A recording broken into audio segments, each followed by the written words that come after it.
Okay, we've covered the respiratory system. Now we're going to talk about assessment of the cardiovascular system. In this chapter, our priority concept is going to be perfusion, and the interrelated concepts are going to be fluid and electrolyte balance. So those are things that you need to be thinking about as we go through this chapter. Here are just a couple of pictures of the heart to remind you of the anatomy of the heart, and we're going to have a little short YouTube video after this, as well as a labeling activity to help remind you of the flow of the heart, because if you don't know the flow of blood through the heart and then also through the coronary arteries, you're going to be lost when we're talking about caring for this type patient. This is another example of blood flow through the heart.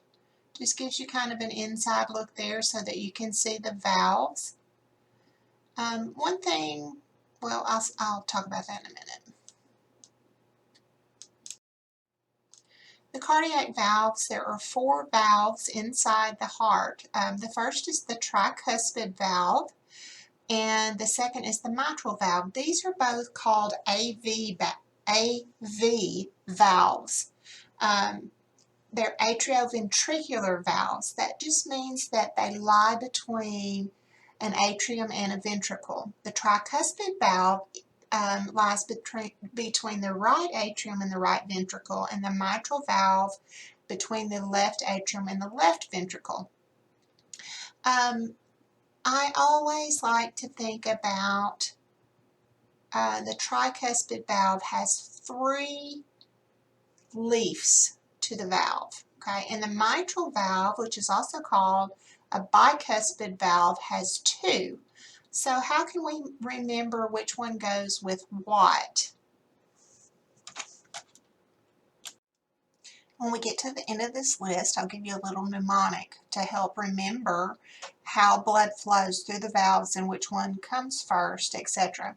Okay, so the pulmonic valve goes from the right ventricle into the lungs, and that's easy to remember because of the pulmo part of this valve. And of course the aortic valve leads to the aorta. So the mnemonic to remember is try performing better always. Try performing better always. It goes from the tricuspid valve to the pulmonic valve to the bicuspid valve, that's also called the mitral valve, and then the aortic valve. Well, how can I remember that the mitral valve is the bicuspid, or it has 2 leaves? There are 2 humps in the M on mitral. So that is the 2-leafed valve, or the bicuspid valve. You're going to watch a little video now and pay close attention to the flow of the heart, and then you'll do a little activity.